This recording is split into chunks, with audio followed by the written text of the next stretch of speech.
प्रधानमंत्री इस समय पहुंच गए हैं वहां पर लोगों को संबोधित करने के लिए।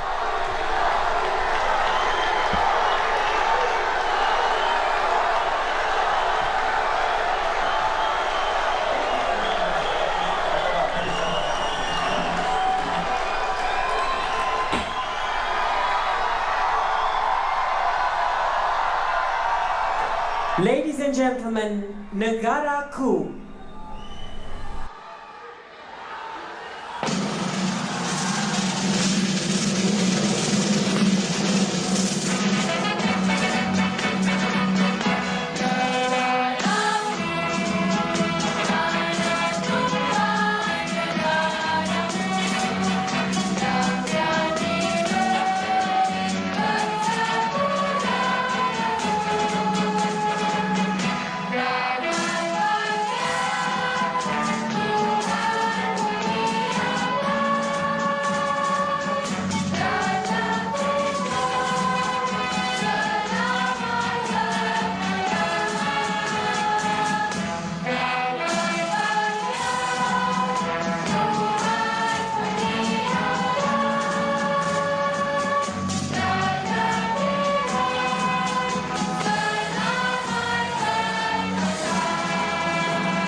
Ladies and gentlemen, Yang Berbahagia, the Honorable Tan Sri Kishu Tiratrai, Head of the Organizing Committee for Malaysia, welcomes the Honorable Prime Minister of India, Shri Narendra Modi.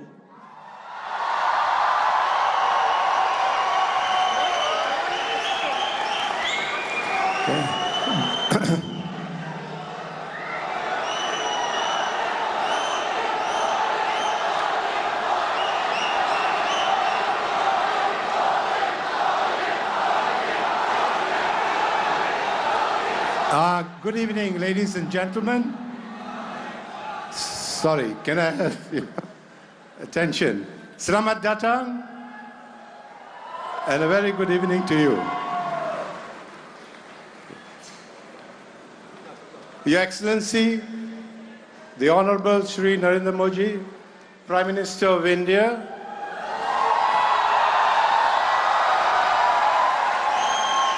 Your Excellency, Dato Sri Dr. S. Subramaniam, Cabinet Minister in the Government of Malaysia, distinguished guests, ladies and gentlemen.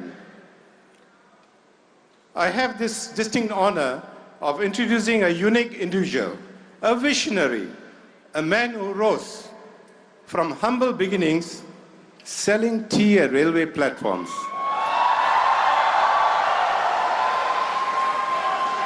Rising to capture the imagination of the world's largest democracy.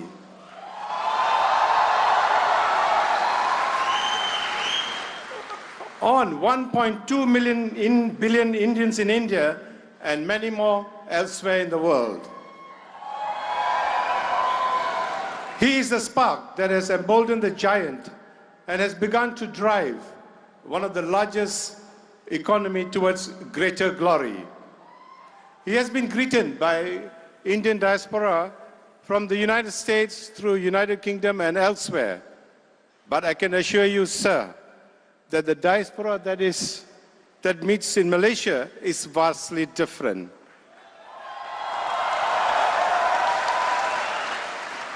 This is a diaspora that is fourth and fifth and many more generations of Malaysians whose forefathers came here more than a few hundred years ago. Malaysia has a unique historic affinity with India that extends many thousands years with deep cultural and trade ties. The Malaysian Indian diaspora is eagerly anticipating the vast opportunities to strengthen trade and cultural relations with India under his able stewardship. Without further ado, I'd like to present to you the phenomenon, the man who has graciously accepted our invitation.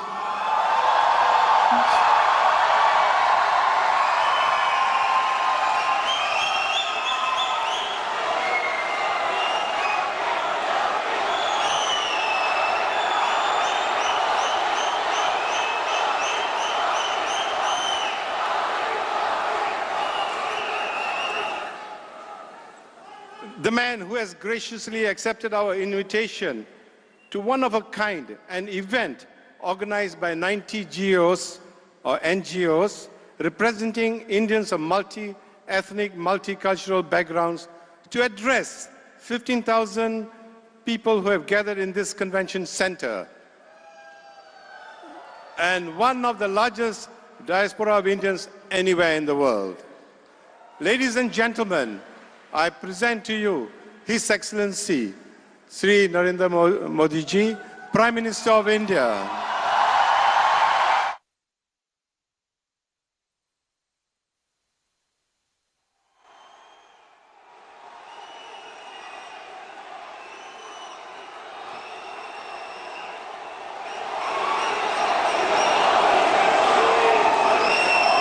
Vanakkam.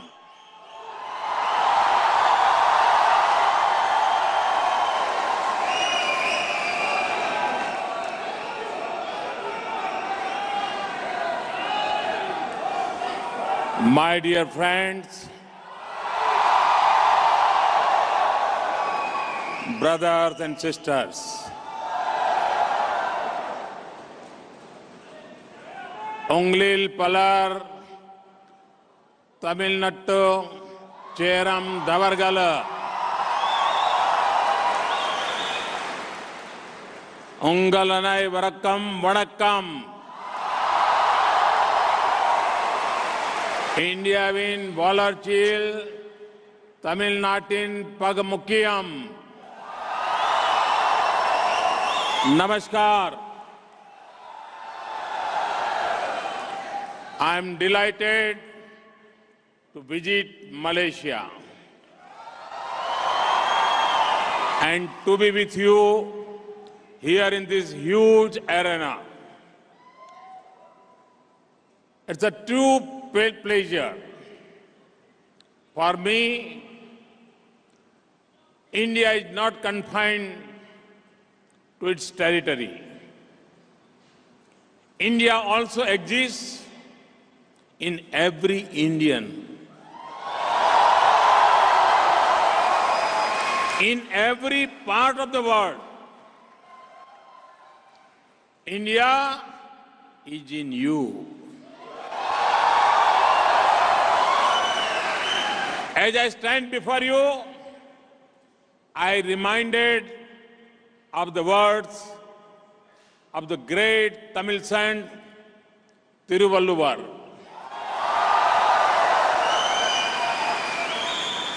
Friendship is not just a smile on the face.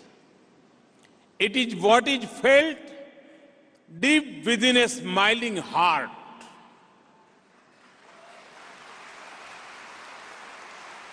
Mahatma Gandhi had once said that he wanted to learn Tamil.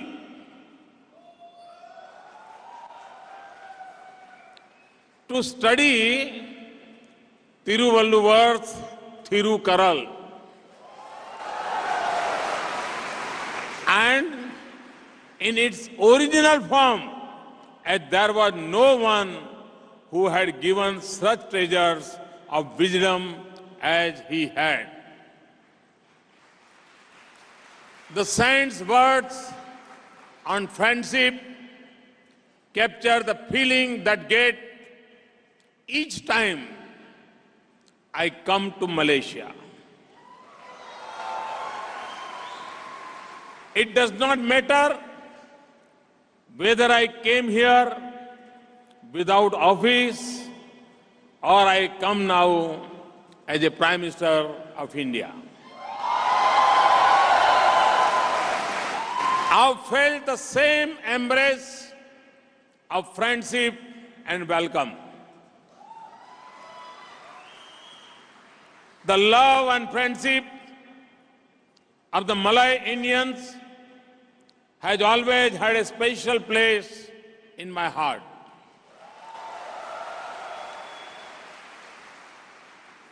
Generations ago, many of your ancestors came to an unknown land. Many of you came here more recently in the mobility of our globalized world. Whenever you came here, whatever be the circumstances in which you came, time or distance had not reduced your love for India. I see this in the light and color of the festivals. They are as bright as they have always been. I see this in the pure strains of music, the grace of the dancer, the bells of devotion, and the call to prayer. And Malayalam Indians are the largest contingent to the annual Pravasi Bharatiya Divas in India. And many Indians make vibrant Gujarat Summit more vibrant.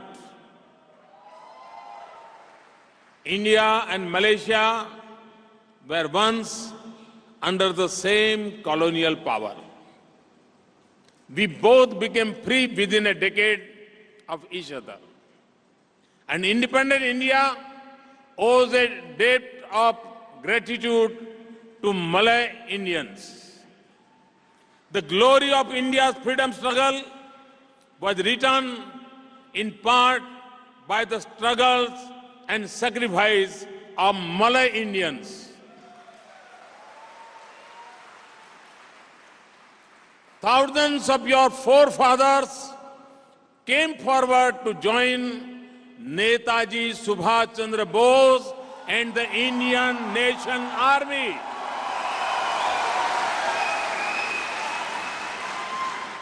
Women poured out in a large numbers from the comfort of their homes to march shoulder to shoulder with Netaji Subhash Bose.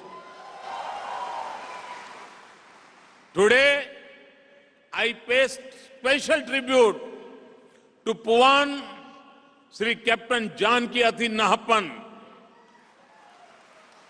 who served as a deputy to Captain Lakshmi Sehgal. That was in the regiment named after yet another icon of India's war independent, Rani of Jhansi. On behalf of every Indian, I also honor all the unnamed and unknown Malay Indians who laid down their lives so that a free India could rise. To their children and grandchildren, I say a big thank you. And here in Kuala Lumpur, we will name our Indian Cultural Center after Netaji Subhash Chandra Bose.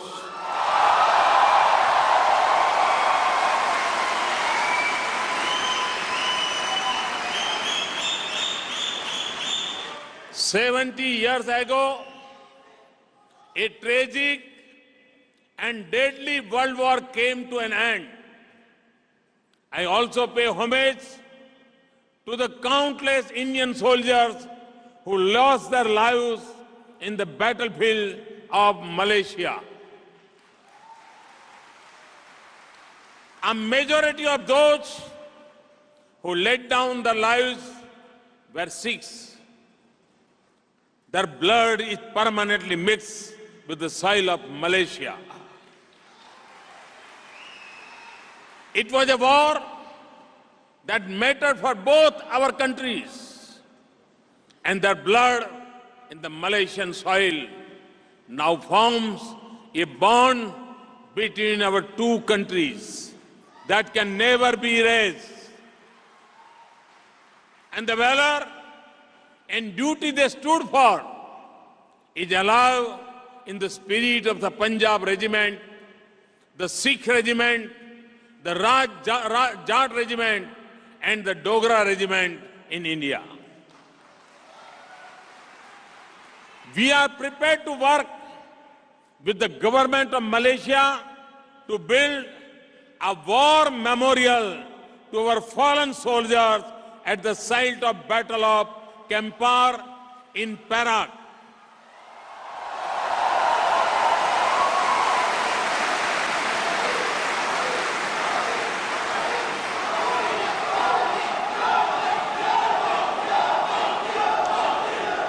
Brothers and sisters, while Malay Indians were responding with courage and passion to the call of Netaji, they were also inspired by the life and mission of Mahatma Gandhi. To the Indian community in Sungai Petani, I salute you for the Gandhi Memorial Hall that you built within a few years of his martyrdom.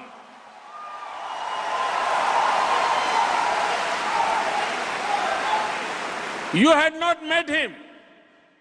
Gandhiji did not manage to visit Malaysia, but he touched your hearts.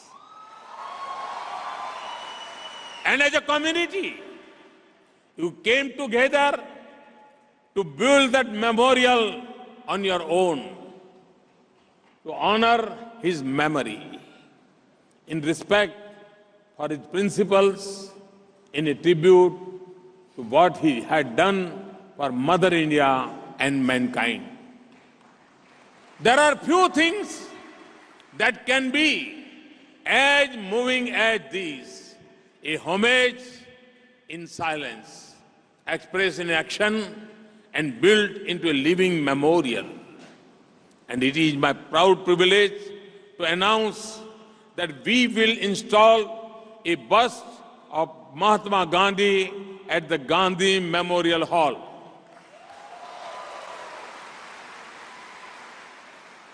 Your spirit of service remains strong. And in 2001, when the earthquake hit my state of Gujarat, Malay Indians came together on their own to raise funds to help victims reclaim life. From your moving contribution to the freedom struggle, to the thriving richness of your culture, India lives in your heart. You always have a special place in our thoughts. My dear brothers and sisters, the spirit of India speaks in your deeds. You reflect India's diversity of languages, religions, and culture. And you stand together in a spirit of harmony, not just with another Malay Indians, but also with all Malay people. Your achievements have done us proud. You have toiled with your hands, with pride and dignity, you made your life here. And with every generation, you have achieved more success in politics, public life, government, and professional services. You prosper in trade and you make the plantation produce more. You have contributed to build Malaysia into a vibrant modern nation and an economic powerhouse. And you are helping relations between India and Malaysia become stronger and stronger. I see this in the work of Dr. Subramaniam, Malaysia's Cabinet Minister for Health. It is right that a Malay Indian holds this post, since Malay Indians love to become doctors. And I am pleased that a distinguished Malay Indian, Datu Samivelu, is Malaysia's special envoy for cooperation in infrastructure for India and South Asia. My dear brothers and sisters, you are the living bonds of friendship between our two nations. You reflect a link between India and Malaysia that is ancient as our lands. From the coast of Coromandel and Kaling, the ocean carried trade, commerce, and culture to Malay Peninsula. If there is a trade, Gujarat cannot be far behind. So Gujaratis also joined the trade.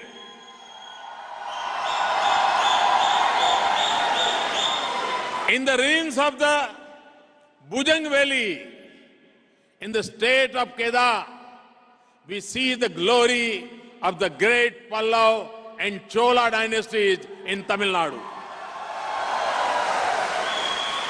And the spice route that connected us brought the same flavors to our food. Our ties are seen in the footprints of the monks who spread the message of peace from the land of Buddha to the Southeast Asia. This is the richness of our heritage. This is the ancient foundation of our modern links. Today, I had the honor of visiting the Ramakrishna Mission and unveiling the statue of Swami Vivekananda. This is not only a deeply spiritual moment for me personally. It also recalls the great journey he undertook more than a century ago through this region to America. There he drew upon India's ancient wisdom to make a passionate call for unity in the world. He spoke for Asian spirit that is needed today when we dream of an Asian century. And at the time of a great challenges in the world, this statue on the soil of Malaysia is a reminder to the world of the values we so deeply need to repair the fault lines that are tearing our science societies apart. And tomorrow, Prime Minister Najib and I will jointly inaugurate the Toran Gate at Little India in Brickfields. This is a gift from India, and it looks like the gate at the famous Sanchi Stup in India. That was built more than 2,000 years ago. It is one of the most venerated Buddhist sites in the world. So any visitor coming to Little India will be reminded of the message of peace between people, harmony between man and nature, and the relationship between the people of our two great countries. Above all, the statue and the gate will be a tribute to Malaysia's diversity and harmony. My dear brothers and sisters, Malaysia's achievements are enormous.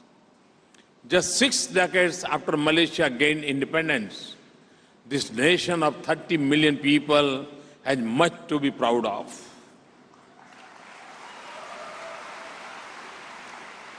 It has nearly eliminated poverty.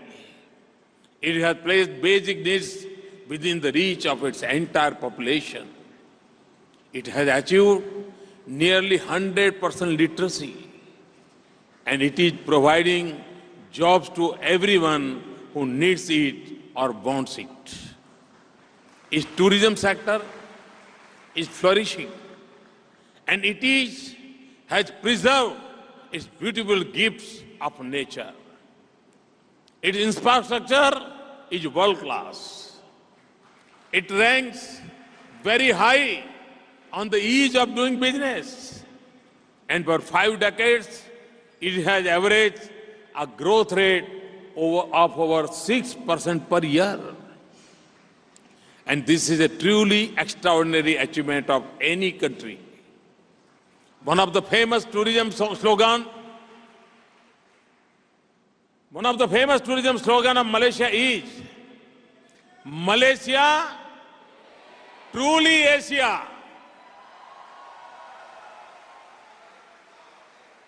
Malaysia truly lives up to that image, living in harmony across diversity, blending tradition with modernity, innovation and hard work, and pursuit of peace in the region. Friends, India, the land of your heritage, has remarkable achievements since independence. This was a nation made weaker by colonialism, torn by partition, and its birth as an independent country. It is a land of unparalleled diversity and vast social and political challenges. There were questions whether the infant nation will even reach its teen years. There were some who did not want it to. Today, India is not just united, but draws strength from its diversity. There are many countries where the high hopes of democracy at birth have faded along the way. India is a proud democratic nation of 1.25 billion people. We have a chance to exercise their franchise. It is a young country with 800 million youth under the age of 35 years. It is a nation where every citizen belongs, where everyone has equal rights that the Constitution guarantees, the courts protects, and the government defends. We have many achievements to our credit. We are a leading producer of food grain, fruits, vegetables, and milk. Our scientists are harnessing a power of space to improve the quality of life of our people. We have mastered the boundless power of the atom for energy and medicine. We are developing vaccines and drugs that puts healthcare within the reach of the poorest. We produce the best information technology specialists in the world.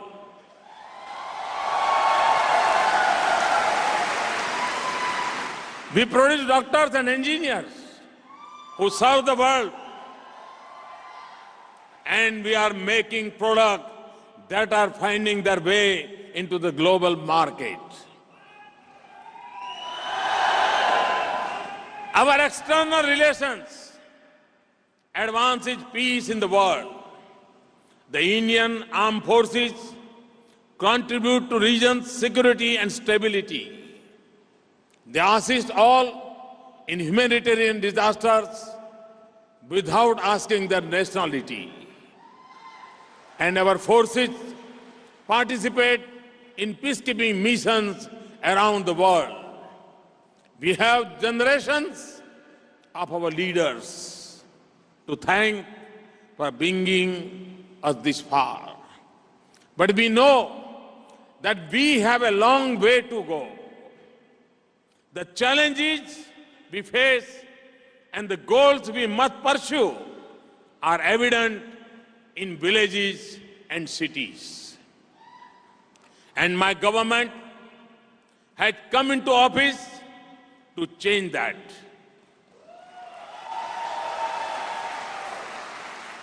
We are eradicating poverty by giving our people the fruits of modern economy, such as universal access to banks and insurance, not just tie them down in endless programs. Where in the world will 190 million bank accounts be opened in a few months? We are empowering them with skills and education. We are creating an environment in which enterprise flourishes and people have opportunities to raise their income levels. We are creating infrastructure that gives people their basic needs of roof, water, sanitation, electricity, schools, and medical help within the reach and means. We are facilitating business, and we are creating a national digital infrastructure that allows ideas, information, communication, business, and innovation to flow freely on the cyberspace. We are making our railways the engine of a new economic revolution in the country. And we are turning our ports and airports into gateways to prosperity. And we have pledged to make our cities clean and healthy, restore our rivers, and transform our villages. And we will pursue the treasure of nature for the tourists to enjoy and our future generation to see. And all this is not easy. After all, we are taking up 1.25 billion people, more than 500 major cities, and 600,000 villages. But we have faith in the talent and enterprise of Indians. We have confidence in the strength of the joint hands of our people. So it is happening. The wheels of change have begun to move, and they are gathering speed now. And it is showing in numbers. India is today the fastest growing major economy in the world. I know you feel proud of it. We are running at 7.5% per year, but will grow even faster in the coming years.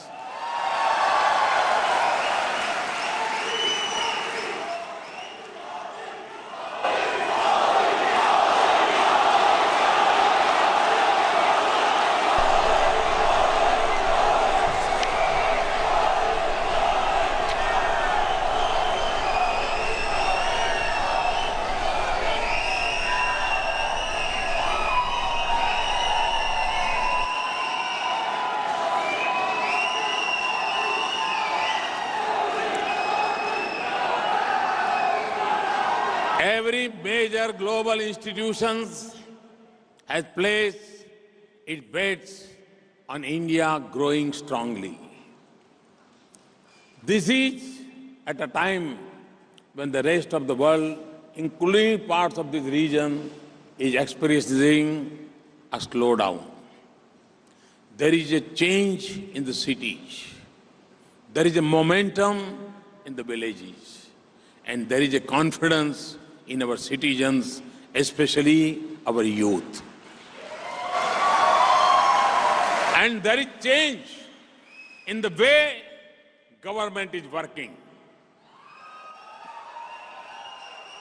We are making government transparent and accountable. We are eliminating corruption at all levels. We are making governance driven by policies and systems, not by discretion of individuals. We are changing the way government and citizens interact with each other. And central and state governments work with each other. States compete with each other now. That is healthy. My dear friends, we live in an interdependent world. What happens in a far-off country can affect the livelihood of workers in another place. The decision that may be taken in a conference room in the UN or WTO can affect the life of a farmer in a village in India. The lifestyle in one part of the world affects climate and agriculture in another part of the world. We need each other's markets and resources. So our national progress will depend on the strength and success of our international partnerships.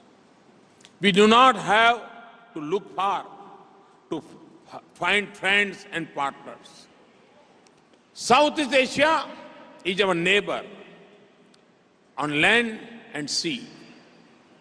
This is one of the most dynamic and peaceful regions of the world. This is a region of culture, talent, enterprise, and hard work.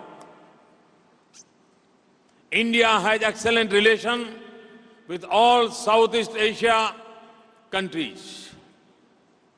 We have a strong partnership with ASEAN. I have just completed the India-ASEAN Summit. This is the region where our economic relations are growing rapidly, and it attracts the maximum numbers of Indian tourists. Friends, I'm happy to say that Malaysia is one of our strongest partners and among our closest friends in the region. Malaysian companies are excellent in infrastructure. Their largest presence outside Malaysia is in India. Malaysian investors are present in the world's second largest telecom market, that is India. Indian company Ircon is helping improve the rail infrastructure in Malaysia. There are over 150 Indian companies in Malaysia. There are over 50 Indian IT companies here. Malaysia is one of our biggest trading partners in ASEAN, but we need to raise it further. India is one of the biggest sources of tourists in Malaysia. And 170 flights connect India and Malaysia every week. One of our best partnerships in traditional medicine, such as Ayurveda and Unani, is with Malaysia. We also work closely to keep our citizens safe. We have strong defense relations. Indian Air Force helped train their partners in Malaysian Air Force for 2 years. We exercised together in air and on land and on sea. Jal, Thal, Nab. Our security agencies work together against terrorism. I want to thank Malaysian government for our strong security cooperation. Terrorism is the biggest threat to the world today. It knows no boundary. It uses the name of religion to draw people to its cause. But it is false, and it kills people of all faiths. We have to delink religion from terror. The only distinction is between those who believe in humanity and those who do not. I have said it before, and I will say it here. The world must come together to combat the biggest challenge of our times. We can strengthen intelligence cooperation. We can use military force. We can make the international legal system for cooperation stronger. But when I say that the world must come together, it is not just about more security cooperation. It is also means ensuring that no country uses or promotes terrorism. There are no sanctuaries. There are no funds. There are no arms. We also have to work within our society and with our youth. We need to support our parents, communities, and religion scholars. And we have to make sure that internet does not become a recruiting ground. We have to promote peaceful relations, mutual understanding, and cooperation in our region. Peace is the only foundation for a prosperous future. We have many common interests and challenges. So all nations in the region, big and small, should work together to ensure that our nations remain safe, our seas secure, and our free for commerce, and our economies prosperous. Friends, I will meet His Excellency Prime Minister Najib tomorrow to take our relationship forward. India and Malaysia have much to benefit from a closer relationship. Whatever we choose to do, you will be a part of it. You will breathe more life and strength into relation between India and Malaysia. We will always seek your partnership in India's path to progress and in taking this special relationship forward. But what we value even more is the love and affection that binds us together. For this is priceless and beyond any measure of value. You have remained connected with us despite the difficulties of distances and regulations. You are the window to our heritage and the mirror to our progress. You are the bridge between India and your country. You support families and communities in India. Many of you help a child find her way to a school and a mother access to health care. You do this without seeking an award or getting a headline. So we must do what we can for you. We have merged the OCI and PIO cards, and we have made the visas lifelong.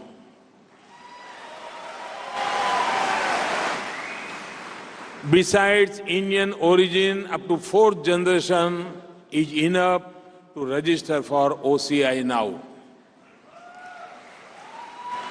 This is especially helpful for people like Malay Indians whose ancestors came here generations ago. Minor children who are foreign nationals and foreign spouses can also get OCI status now. We have introduced e-visa that has made travel simpler. Here in Malaysia, we have opened 9 visa collection centers. There is an e-migrate portal to make it easier and safer for workers to go to certain countries. It also alerts officials about foreign employers with cases pending against them. We have an Indian Community Welfare Fund and a fund to help distressed Indian women abroad. There are times when workers from India get into difficulties here. Their welfare and security are at the top of our concerns.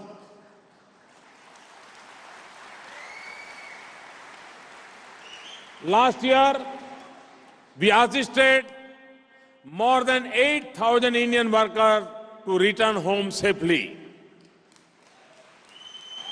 In Malaysia, an India Student Trust Fund was set up in 1954 to give financial assistance to Malaysian Indian children who lack the means for education. This fund is still needed by a section of the Indian community in Malaysia. We are happy to announce grant of about $1 million in additional funds to the corpus of the trust fund.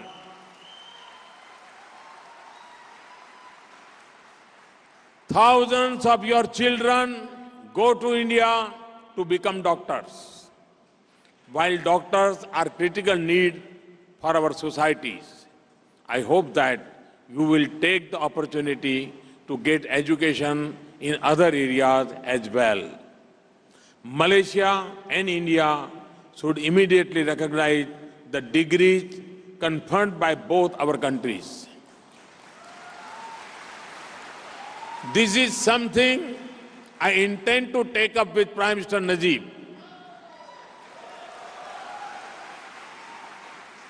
In conclusion, let me say how proud we are of what you stand for, how you live in this society and what you have achieved. There are always challenges, but there are always dreams.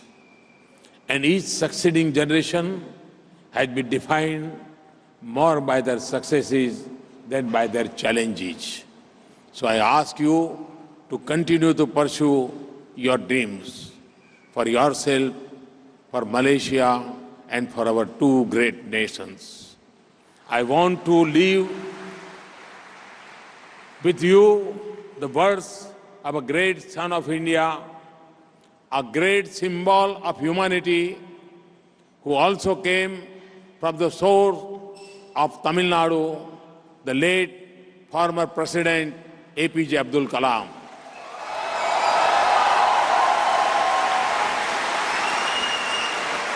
One of the makers of modern India came here in 2008. He wanted to be here again with you, but God had other plans. But his life, his message, and his dreams remain forever a source of inspiration. He said, Dr. APJ Abdul Kalam said, my message, especially the young people, is to have courage to think differently. Courage to invent, to travel the unexplored path, courage to discover the impossible, and to conquer the problems and succeed. So in your success, remember that you will have the joy and pride, not just of fellow Malaysians, but also of the 1.25 billion Indians. God bless you. Thank you. Vanakkam. Namaste. Thank you. Thank you. Terima kasih. To the Prime Minister of India,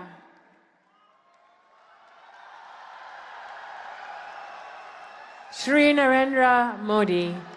Thank you.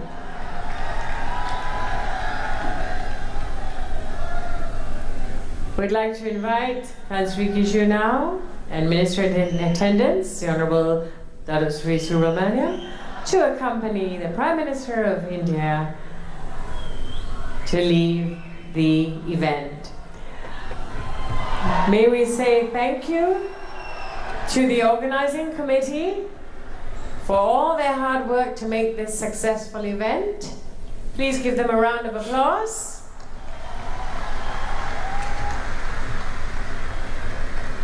Thank you to my partner, Mr. Tanga. Ladies and gentlemen, please drive safe and have a good week ahead. Thank you and good night.